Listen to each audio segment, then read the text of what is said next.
자, 그러면 실질적으로 그 이러한 아이디어를 어떻게 구현하는가, 그죠?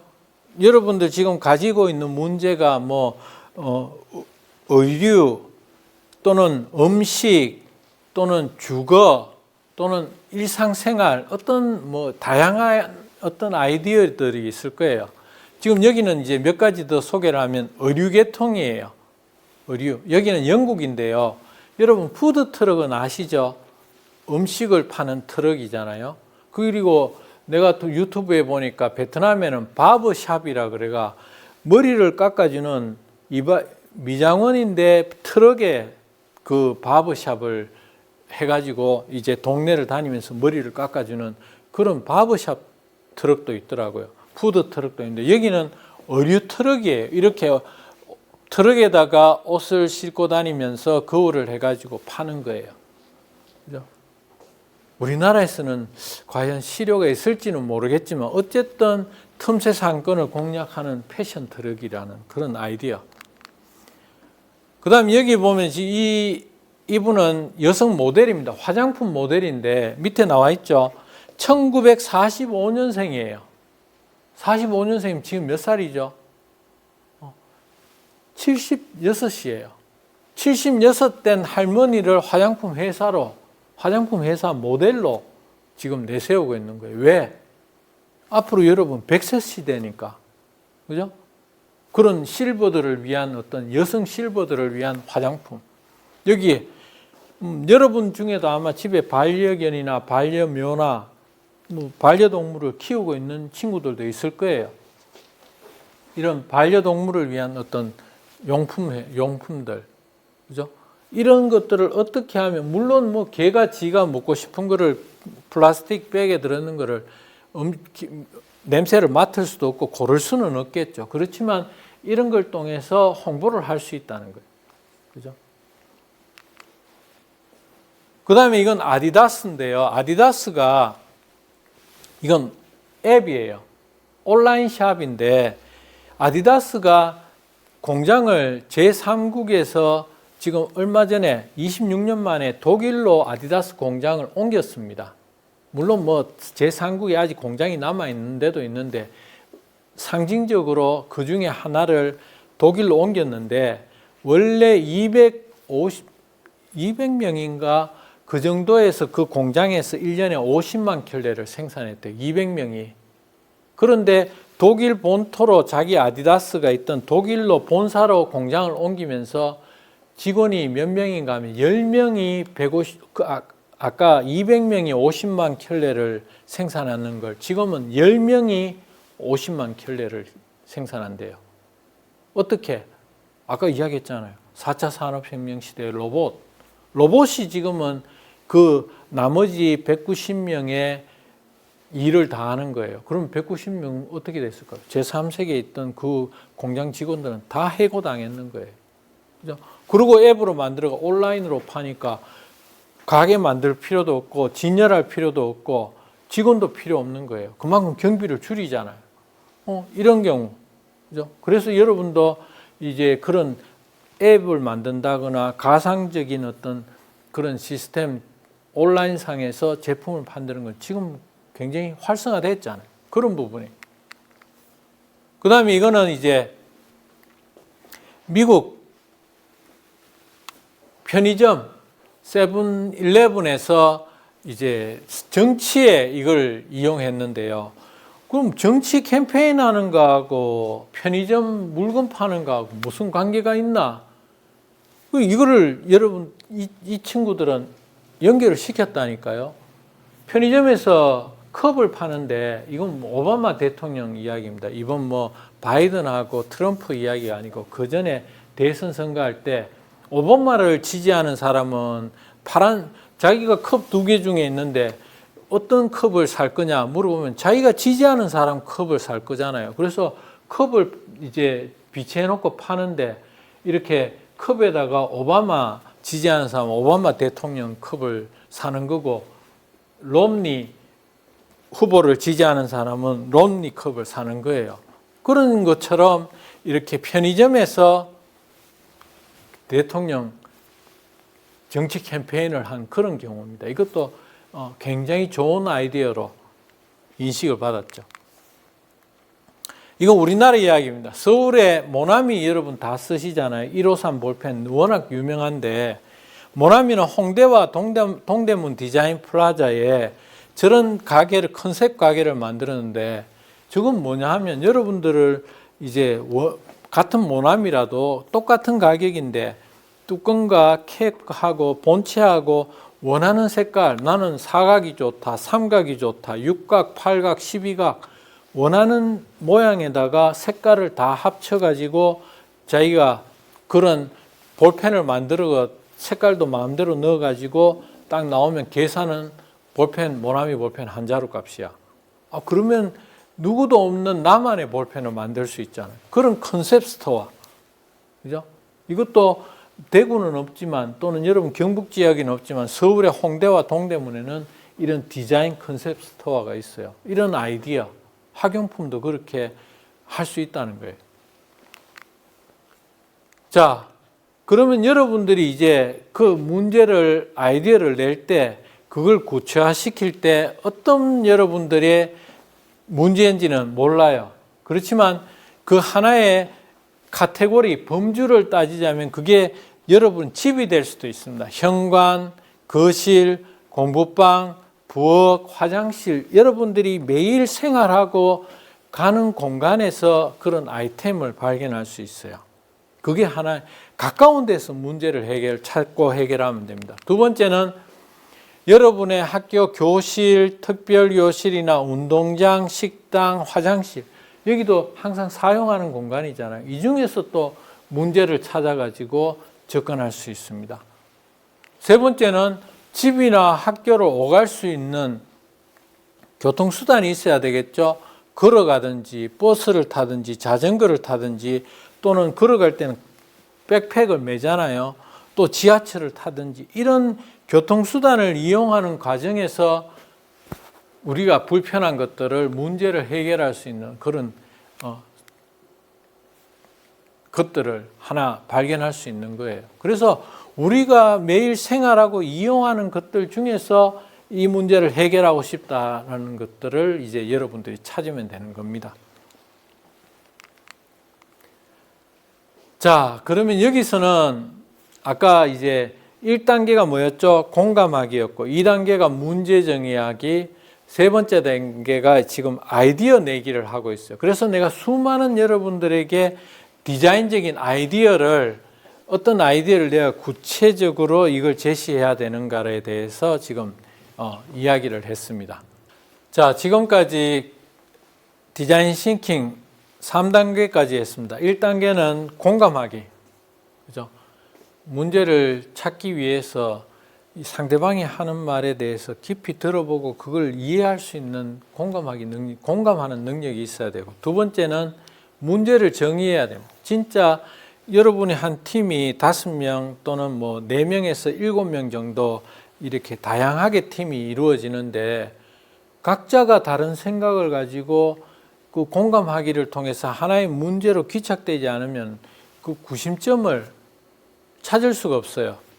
진짜 문제, 그것을 찾는 것이 문제 정의하기고, 이제 방금 세 번째 단계에서는 아이디어 내기를 통해서 여러분이 찾은 그 진짜 문제를 어떻게 해결할 것인가, 해결할 수 있는 방법을 이제 생각을 여러분들이 아이디어를 통해서 구체화를 시켰습니다. 그러면 이제 네 번째 단계에서는 프로토타입을 만들어야 되는데요. 이게 이제 지금 이제 하나의 시제품이에요. 우리말로 하면 시제품이에요. 실제로 이걸 만들어야 되는데 지금은 이게 동영상이기 때문에 여러분들이 그걸 내가 이 프로토타입을 할 수 있는 여러분의 그걸 제공할 수도 없고 또 그 프로토타입을 만드는 과정을 보여줄 수도 없어요. 그렇지만 이제 여기서는 어쩔 수 없이 이론적으로 프로토타입이 어떤 거라는 것을 이제 설명하는 선에서 이야기를 하겠습니다. 이것은 형식에 제한을 두지 않고 단시간 내에 저렴한 재료들을 이용해서 아이디어를 구체적으로 시각적으로 표현하는 건데요. 왜 이게 필요한가 하면 이론하고 현실은 너무 큰 격차가 있습니다. 아무리 우리 생각에는 여러분 팀에서 이게 정말 좋은 아이디어라고 생각이 되지만 그걸 실제로 제품을 만들어 가지고 시장에 냈을 때 소비자들이 그걸 구입할지 안 할지는 그건 정말 모르는 거예요. 그래서 이 프로토타입 만드는 것은 실패를 작게 하는 거예요. 먼저 그걸 여러분들이 큰 돈을 들이지 않고 저렴하게 한번 만들어 봄으로써 이게 과연 그 시제품을 가지고 제3자한테 보여줬을 때 그것을 구입하거나 그것을 사용할 의지가 있는가, 선호도가 있는가, 그것들을 파악하기 위한 겁니다. 작게 실패하는 거예요. 그러면은 거기서 발견된 문제점을 가지고 더 완성도를 높여갈 수 있겠죠. 아니면은 지금까지 투자한 게 얼마 없으니까 거기서 멈출 수도 있는 거예요. 그죠? 그래서 다른 아이들을 또 찾을 수도 있는 거고. 그래서 이 프로토타입이 어떻게 보면 굉장히 중요한 거예요. 그 목적은 아이디어에 여러분이 지금까지 3단계까지 했는 건 그냥 아이디어예요. 그건 이론입니다. 거기다가 형태를 제공하는 것이고요. 그 다음에 그걸 통해서 시제품을 만듦으로 인해서 장단점을 파악할 수 있습니다. 그리고 이것이 실제로 기능적으로 어떤 가치가 있는가를 프로토타입을 통해서 파악할 수가 있는 것이죠. 그러려면 시제품을 만들려면 그럼 어떻게 해야 될까요? 스케치를 해야 되겠죠. 여러분들에게 나누어준 거기에다가 또는 내가 나누어준 그 재료들을 가지고 여러분들이 손으로 그려보고 실제로 조립을 해봐야 됩니다. 그죠? 그 다음에 그걸 통해서 이제 레고를 통해서 할 수도 있는데 그걸 가지고 여러분이 실제로 한번 조립을 해봐야 돼요.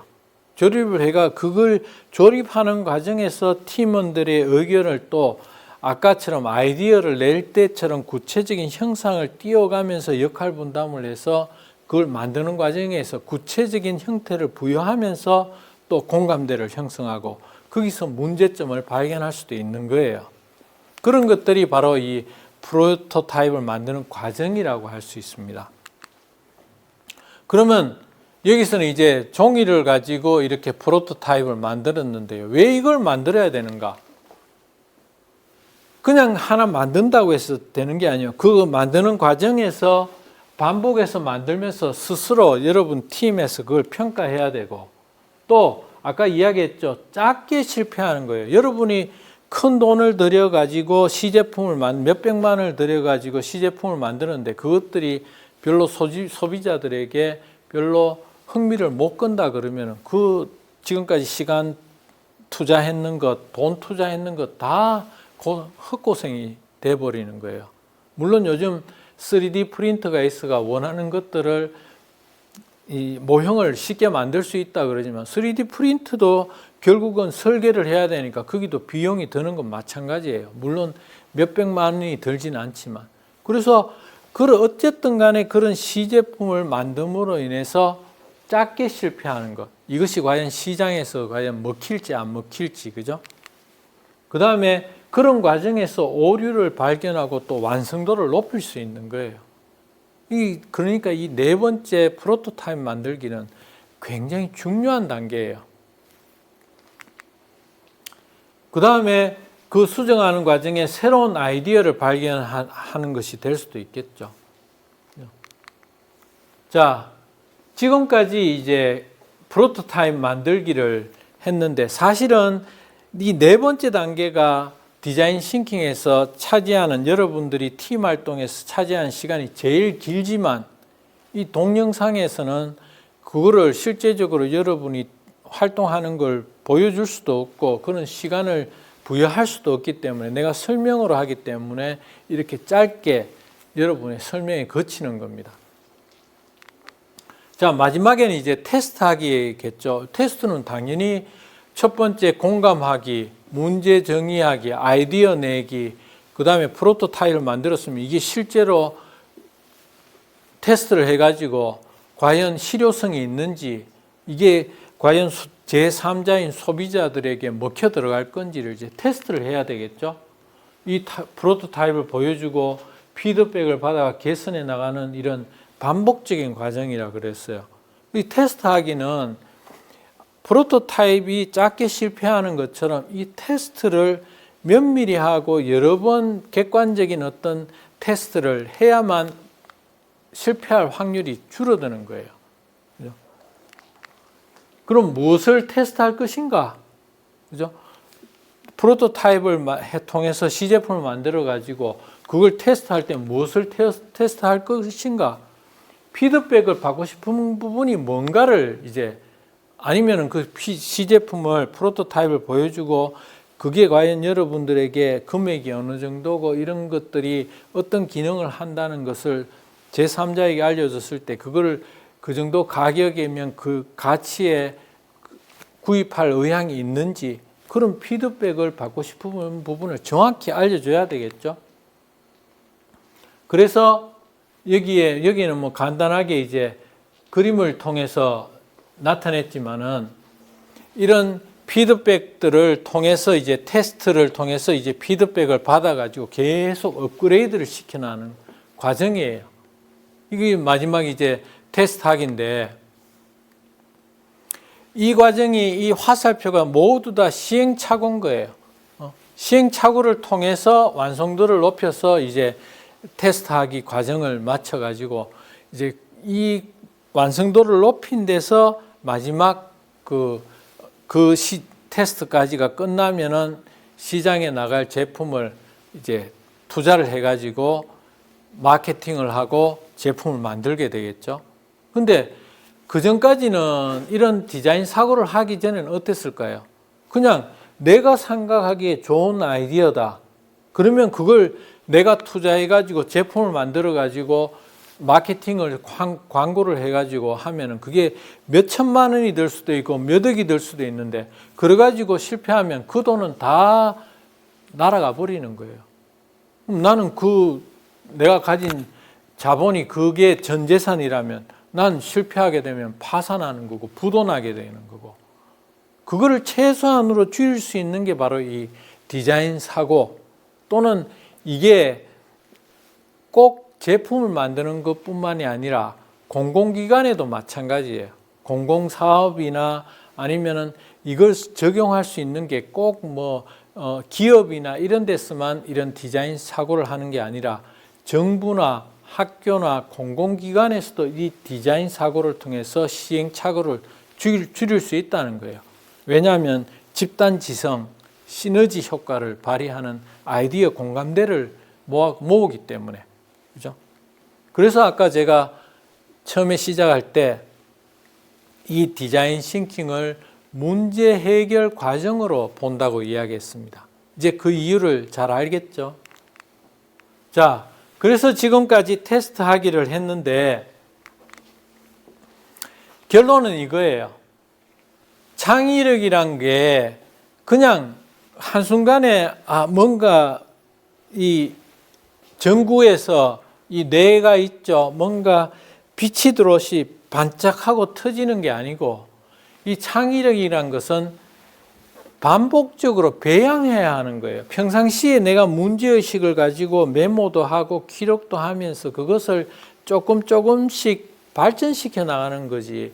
어느 한순간에 내가 머리에 불꽃이 반짝 튀듯이 그렇게 창의력이 나오는 건 아니라는 거죠. 그래서 평소 여행객처럼 주변을 새로운 눈으로 보는 그런 훈련을 해야 됩니다. 그죠? 공부도 훈련이지만 이런 디자인 싱킹도 하나의 사고 과정이기 때문에 훈련으로 봐야 됩니다. 그래서 불꽃이 마법처럼 켜지기를 기다리지 말고 새로운 아이디어와 경험에 자기 자신을 자꾸 노출시켜야 돼요. 그래서 우리 옛말에 어릴 때 여행을 자주 가고 그런 새로운 것들을 자꾸 보게 되면 뇌가 자극이 돼가지고 그런 새로운 경험이 노출이 되면 될수록 뇌가 자극이 되기 때문에 새로운 아이디어와 창의력을 발휘할 수 있다는 게 바로 그런 이야기라고 저는 생각합니다. 자, 그런 의미에서 창업가 정신에서도 이야기했듯이 이 내과학에 관한 그런 책을 하나 저술을 했어요. 이게 2020년도에 내가 저술한 것인데, 나는 원래 역사 전공이에요. 석사까지는 역사를 했고 박사 과정만 미국에서 교육행정을 전공했습니다. 그러면 이 내가 한국사를 전공할 때는 역사하고 교육은 전혀 틀린 거고, 석사까지는 한국에서 한국어로 공부를 했고 박사 과정은 미국에서 영어로 공부를 했어요. 그럼 내가 얼마나 어려움에 처했을지 여러분 어느 정도 짐작이 됩니까? 전공도 다 틀리고 언어도 틀린데 내가 극복해야 될 그런 문제점들이 너무 많았어요. 그래서 내과학이라는 게 최근에 이제 4차 산업혁명이 시작되면서 부각됐지만, 내가 미국에서 영어라는 한국에서 한국어만 하다가 영어를 내가 습득하면서 그 부분을 극복하는 과정, 그 다음에 역사를 공부하다가 교육학을 전공을 틀리게 되면서 그 지식적인 부분을 내가 습득하는 과정, 그런 어려운 것들을 지금 가만히 생각해 보면은 그게 나의 뇌가 그런 어려움들을 자기주도적으로 극복하는 과정에서 이런 공부를 마칠 수 있게 됐지 않나. 지금 내가 창업가 정신이나 디자인 싱킹을 하게 되는 그런 이유도 바로 그런 이 내과학의 내 자신의 뇌의 활성화를 통해서 그걸 이룰 수 있지 않았나, 그런 생각이 들어요. 그래서 그런 과정들을 이 책에 담았습니다. 자기주도 학습, 그 다음에 내과학의 4차 산업혁명의 기본이 되는 내과학, 그런 부분들을 내 경험들을 녹여가지고 이 시냅스 러닝을 만들었습니다. 그래서 여러분들이 혹시 여러분은 아직 학생이니까 자기주도 학습이나 앞으로 4차 산업혁명의 기본이 되는 내과학이 궁금하다면 한번 이 책을 통해서 그런 내용을 읽어보는 것도 큰 도움이 될 것 같아요. 이상으로 디자인 싱킹 수업을 마치겠습니다. 수고했습니다.